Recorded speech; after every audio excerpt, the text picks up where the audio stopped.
Hello everyone, I'm Andre Di Stefano, the game director of Gangs of Sherwood, and today I'm joined by Sven, our lead game designer.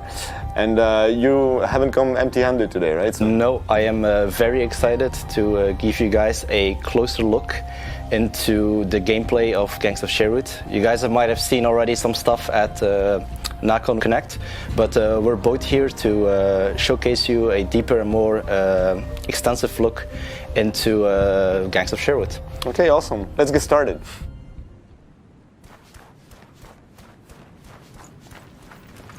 At last, Kirklees Keep, sinister lair of the Prioress. Wow. I hope we can find some of these workers alive. Your brother included, Tuck. Oh, right. This is the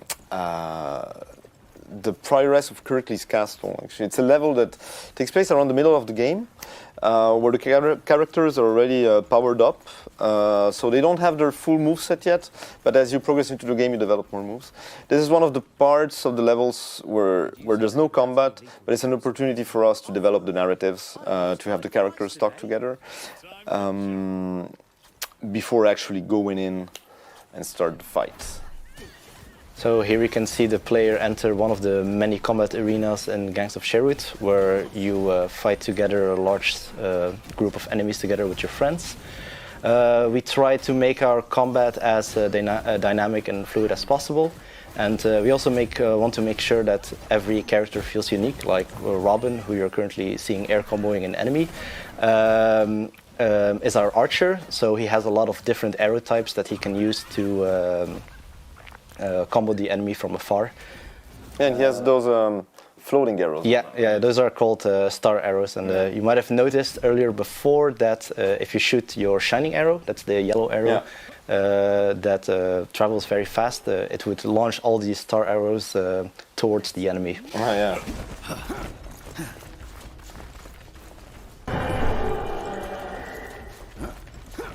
That scream?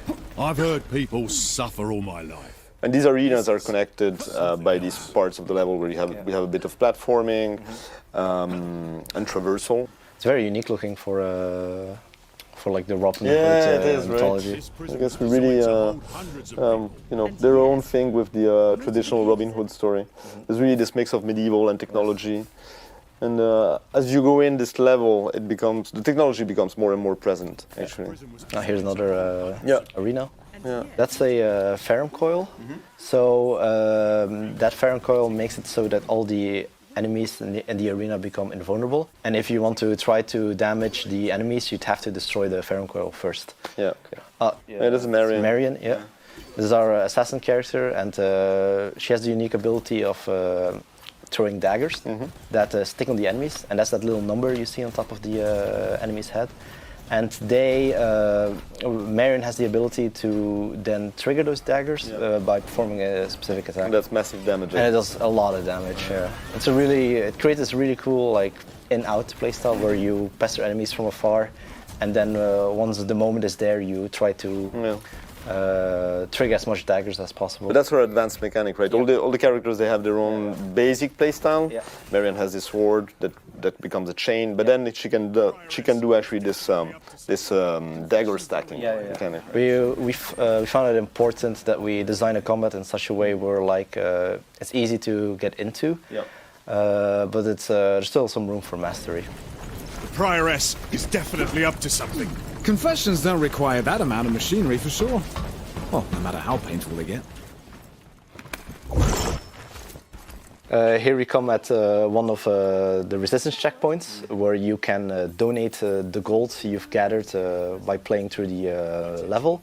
When you donate gold, you can notice at the top left that your team's power level starts to increase. Yep. And once your power level has gained a level, your character does more damage. Okay, you get buffs. Right? You get buffs, you get more health, you get more damage, and it also heals you. Yeah.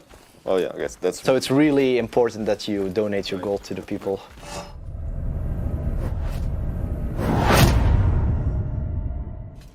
Aren't you allergic to fallen brother? Sheriff of Nottingham. Yeah, one of the brothers of Maid. The many brothers. The many brothers of Maid Marion.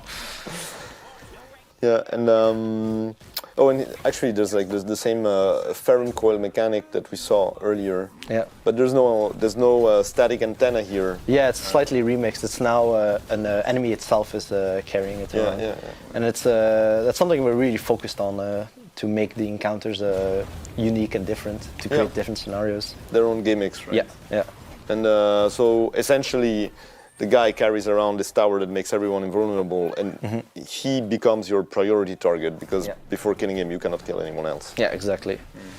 These are some of the what we call elite enemies. They're called dragoons, and they are way more powerful. So this is like the first time in the game you would actually like see them. Man, Tuck is really powerful. Yeah. You see Little John performing one of his abilities, the heat beam, which was this big energy beam you saw. And the whole point of Tuck is that he can charge his attack to make them really strong and to have unique properties. We really wanted to make him feel like a powerhouse, but it was the concept or the idea of we're trading speed and agility for just raw, pure power. And it's interesting how different it is from Marion, that can stack daggers on enemies before unleashing them. You also have like Little John. Little John, you need to time his punches right to build up heat, to unleash like this, very powerful attacks. Robin has these, what we call the star arrows, that are suspended arrows that you can then home on the enemies. So they're really played like in very different ways. But those are some more the advanced mechanics of the characters. Yeah. I'm looking forward to talk more about like how you can customize them to really make it, Yeah, we have a really cool system for making it so that your character feels different and unique. Yeah, like player expression is something that. It's something we really try to focus on. I'm really happy with how it went there. And I also like a lot the environment a lot, how different it is from the catacombs we saw earlier.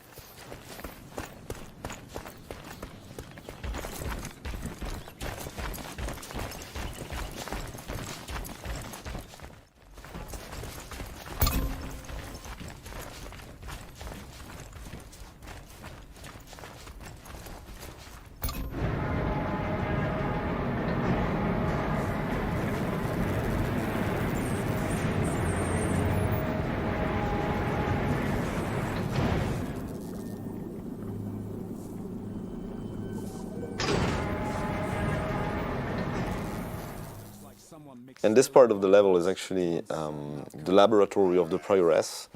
She's a kind of like mad scientist that starts to build an army. Will not like tell everything about the story, but you can see here like just her laboratory. And in these tanks all around, there's probably like corpses floating. As you can see, the enemies here are the Gatling enemies, who are kind of more advanced enemies. But they have a shield, right? They have a shield, and they have this automatic crossbow Gatling that can pester the enemies from afar. And the big guy over there that's shooting fireballs around and has the big shield is what we call the shield puncher. He's more of an elite enemy. He has this unbreakable shield in front of him. So fighting him from the front is kind of pointless. So you need to hit him So you need to hit him in the back, like as you can see here. It really creates like a different like dynamic on like how the players advance the enemies.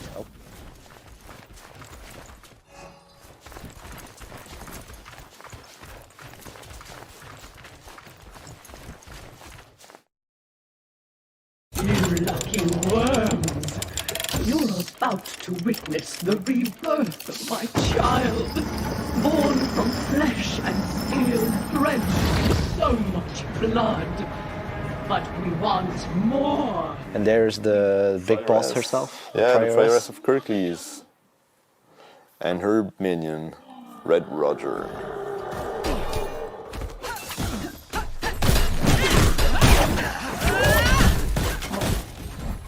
That concludes our deep dive into a level of Gangs of Sherwood.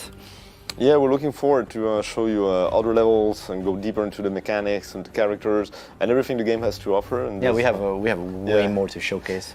So thank you for watching, and we'll see you again soon with more information about Gangs of Sherwood. Bye-bye.